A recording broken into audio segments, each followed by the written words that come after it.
Ayun. So, sabi ni Jocelyn Clima ko, edi wag kayong magpadala mga OFW. Sino ba ang magugutom? Kami ba? Actually, Ma'am Jocelyn Clima ko, tama. Speaking of wag magpadala, kasi meron nga silang sinasabi ngayon na no remittance challenge. Sabi nga ni Juan Ponce Enrile, mga kababayan, ito basahin ko lang ha, yung sinabi ni Juan Ponce Enrile na, wait lang, saan na ba yun? Ito ang sabi ni Juan Ponce Enrile, mga kababayan. Wait. Saan na ba yun? Nawala. Oo. Ito yung sabi ni Juan Ponce Enrile. Sabi niya, ay humble daw. Ayan humble, ganyan. Oo. Sabi niya dito, this is a humble, unsolicited reminder to our social and political leaders. However, advise Filipino OFW to suspend the remittance of their earnings abroad to the country should think many times about the adverse consequences of that advice to our OFW. So, kung naano nyo mga kababayan, si Enrile mismo nagsabi, pag-isipan ninyo ng maraming beses, pag-isipan ninyo ng paulit-ulit, mga DDS na OFW. Tampino TV, hello po. Sabi niya dito, country should think many times about the adverse consequences of that advice to our OFWs. Diba? So as I said before, sabi ni Enrile, for every action, there is always a possible counter-action. Yeah? If such an advice is followed by some OFWs, what will happen should Congress, for instance, retaliates and cancel or also suspend the tax privilege of the OFWs that follow the advice? Diba? Ano ngayon kung ang Kongreso gumawa ng aksyon na tanggalan din sila ng working visa, i-blacklisted sila, di ba? Wag niyo, alam niyo mga DDS wag niyong hamunin ang gobyerno. Tandaan ninyo, kung hindi dahil sa gobyerno, hindi kayo makapagtrabaho diyan. Kung may problema kayo, di ba? Kapag may problema kayo diyan, pag nabugbog kayo, sinaktan kayo ng amo ninyo, di ba? Kapag minaltrato kayo ng amo ninyo, anong gagawin ninyo? Tatakbo kayo sa gobyerno. Yeah? Tatakbo kayo sa gobyerno, hihingi kayo ng tulong sa gobyerno. Lagi ninyong pagkatandaan, sabi ni Enrile, bawat aksyon na gagawin ninyo, pag-isipan ninyo ng maraming beses. At take note, mga DDS sa Europa na naghahamon na hindi magpapadala sa Pilipinas, huwag ninyong idamay yung mga OFW na hindi kasali sa pagiging DDS na bobo. Tandaan ninyo, maraming mga OFW na hindi DDS dyan sa Europe magagalit sa inyo, madadamay sila sa kabubuhang desisyon ninyo. Pag-isipan ninyo ng 1 million times bago nyo gawin. Kung hahamunin nyo, kung hahamunin nyo ang gobyerno, hindi kayo magpapadala kasi dahil kay Digong. Pag kayo tinanggalan ng working visa, pag blacklisted kayo ng gobyerno, sinong mapapahamak? Kaya bang sagutin ni Digong at ni Sara yan? Di ba, Ma'am Nerissa Lernstone? Lenstrom, ay may shout out po. Marami ding OFW sa Europe na hindi DDS. Madadamay sila at magagalit sila. Zero remittance pa kayong nalalaman. Anong akala ninyo DDS? Inyo na ang Europa? Huwag niyong idama yung mga loyalista at kakamping na nasa Europe. Magagalit yan sa inyo. At pag-isipan ninyong 1 million times yan. Sabi nga ni Enrile dito, what will happen should Congress, for instance, retaliates and cancel also the suspend and tax privilege of the OFW that follow the advice? The OFW are income tax free. Yeah? On their earnings abroad. They do not pay travel taxes. They do not pay airport fees. they are exempt from the documentary stamp taxes on the remittances. And they are also exempt from filing income tax return. Diba? In addition, they have to have passport to be able to work as OFW. So Congress granted this privilege to them by laws enacted by it. I earnestly suggest to our OFW to study carefully that advice to them before they get burned by it.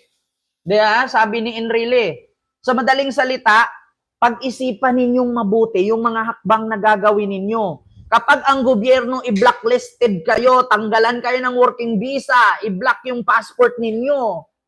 Tandaan ninyo OFW, sa 100% na OFW sa Europe, 30% lang dyan mga resident. Yun yung may mga asawa. 30% sa 100% na mga OFW sa Europa, 30% dyan, yun yung mga citizen. Paano yung 70% na contractual? Di ba? Baka matulad kayo doon sa Mexico na ang daming pinapauwi ni Donald Trump. Kapag may mangyari sa inyo dyan, nagbugbugan kayo, minaltrato kayo ng amo ninyo, saan kayo lalapit? Sa embahada ng Europa? Hindi kayo tutulungan ng gobyerno. At take note, hindi 100% na OFW sa Europe dumadaan ng agency. Yung iba, direct hired yan. Correct me if I'm wrong, marami yan sa Europa. Yung iba dyan, direct hired pa, hindi dumadaan ng agency. May mga ganyan. Maraming ang OFW dyan sa Europa na mga backdoor. Akala nyo, Malaysia lang may ganyan. Sa Europa, hanggat hindi ka nakakagawa ng kasalanan, kahit hindi ka uuwi, marami yan. Yeah, marami dyan sa Europa, huwag kayo maghamon. Maraming mga undocumented na mga OFW dyan sa Europe. Kaya kayong mga DDS, huwag kayong kampante sa mga hakbang ninyo. Yung mga undocumented na OFW dyan sa Europe, pag nagdeklara si BBM or si Pangulong Bongbong Marcos blacklisted, maraming magagalit niyan. Paano yung mga undocumented na OFW dyan? Paano yung mga hindi naman DDS na OFW, yung loyalista, yung kakamping, madadamay sa hakbang ninyong kabubuhan. Di ba? Ito lang kung hindi kayo magpadala, itcha-challenge niyo ang gobyerno, hindi kayo magpapadala dahil mahal niyo si Digong. Huwag kayong magpadala. Isa lang naman masasabi kung ako ang gobyerno, huwag kayong magpadala. Hindi naman pamilya namin na nag-aaral, walang pang tuition. Hindi naman pamilya namin sa Pilipinas na naiwan ninyo, walang pambayad ng kuryente at tubig. Hindi rin pamilya namin sa Pilipinas ang may mga maintenance na pinapadalhan ninyo buwan-buwan pambili ng gamot. Hindi naman kami mamamatay. Bakit? Wala naman kaming kamag-anak abroad. Economic sabotad sa pamilya nila. Isang araw ka lang na hindi makapagpadala, worried na pamilya mo. Paano yung asawa mong babaero, lasinggero at sugarol? Pag hindi ka nagpadala, baka pati anak mo nire-rape na. Bakit pati anak mo binubugbog na? Paano yung mga anak mong nag-aaral? Iniisip nyo ba yung mabuti? Mga DDS, sa bagay, DDS nga naman kayo. Diba? Pag DDS naman talaga, bubo. Di nila iniisip yan. Sige, mag-challenge kayo sa gobyerno. Tandaan ninyo, gobyerno ang kinakalaban ninyo. Hindi kayo mapunta sa kinaroroonan nyo dyan bilang OFW kung hindi kayo dumaan sa gobyerno ng Pilipinas. Merong iba dyan, mga undocumented, tapos na ang kontrata, hindi umuuwi, nagbabakdor. Ang problema lang, maraming mga nagbabakdor mahuhuli dyan. Si Duterte nga, hindi nakapalag. Kayo pa. Di ba? Graduation pa naman ng anak ng iba dyan, sabi ni Ma'am Jocelyn. Ngayon ang mga graduation. Ngayon ang mga sige, huwag kayong magpadala. Wala kaming pakialam. Wala kaming pakialam sa mga challenge nyo yan. Ito bigyan ko kayo ng example. Tignan nyo yung pulis. Naalala nyo yung pulis? Si Fontilla ba yon? Yung vlogger? Anong sabi niya? Kahit presidente ka pa, hindi ako susunod sa'yo kasi nga supporter ako ni Duterte, hindi ko hulihin si Digong. So anong ginawa niya? Nung natanggalan ba siya, na-disarmahan siya? Yung nakasuhan siya, tinulungan ba siya ni Sara? Tinulungan ba siya ni Digong? Anong nangyari sa posisyon niya? Anong nangyari sa ranggo niya? Nga. Yeah. kinakalaban ninyo, presidente. Yung pinagtanggol ninyo, wala ng posisyon sa gobyerno yan. Tingnan nyo. Tignan nyo yung resulta ng pulis. Kahit presidente ka pa, wala akong pakialam sa iyo, hindi kita susundin. Natanggal sa serbisyo, nakasuhan, nadisarmahan. Anong nangyari sa pamilya niya? Ano ipapakain niya sa pamilya na yon? Ito isipin ninyo, wala kaming pakialam sa problema ni Digong. Bakit? Yung pagkakulong ni Digong, hindi nakakatulong sa Pilipinas yan. Sariling problema ng pamilyang Duterte yan. Makalaya man si Digong o hindi kayo yayaman. OFW pa rin kayo. Di ba? Lagi ninyong pagkatandaan, ito wala akong pakialam kung DDS ka, kakamping ka, o loyalista ka. Isipin nyo sarili nyo. Ipagtatanggol ninyo si Digong, anong consequences ng pagtatanggol ninyo? Sa sobrang rally ninyo dyan sa Dahig, pag nakalaya si Digong, mabibigyan kayo tag 1 million bawat pamilya na nandyan? Tandaan ninyo, sabi ni Trillanes, hindi santo si Duterte. Ginagawa ninyong santo ang isang taong mamamatay tao. Pinagmumura ang Panginoon. Wala kayong pinagkaiba sa Kanya. Pag nakalaya si Duterte, yayaman ba kayo? Ngayon, palayain natin si Duterte. Nakalaya. Umunlad ba ang buhay ninyo?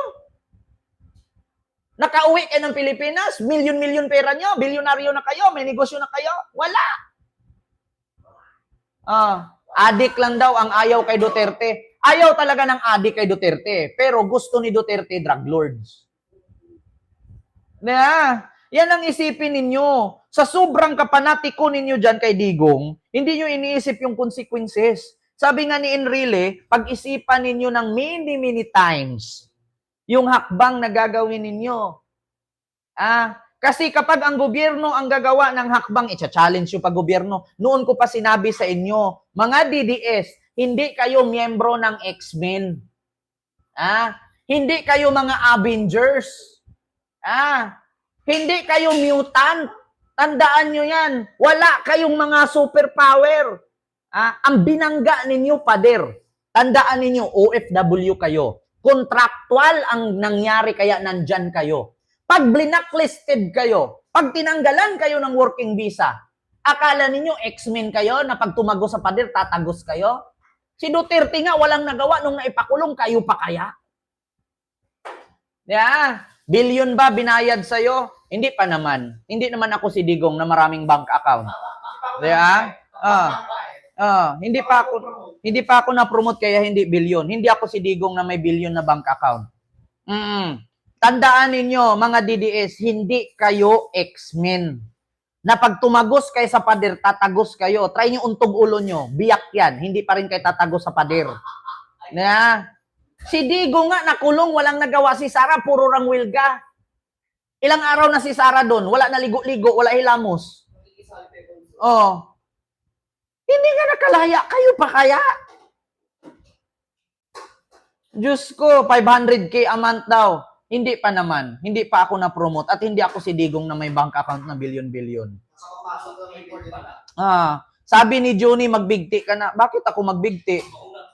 Kayo ang magbigti. Kasi kahit maglulo kayo dyan, sa harapan ni Sara, hindi makakalaya si Digong. So ito, speaking of makakalaya si Digong, dito tayo kay Duterte. Pinakalat ngayon ng mga supporter ng DDS. Mga DDS. Alam nyo naman ang definition ng DDS. Bobo, tanga, uto-uto, inutil, hampas lupa, mahirap, pangit.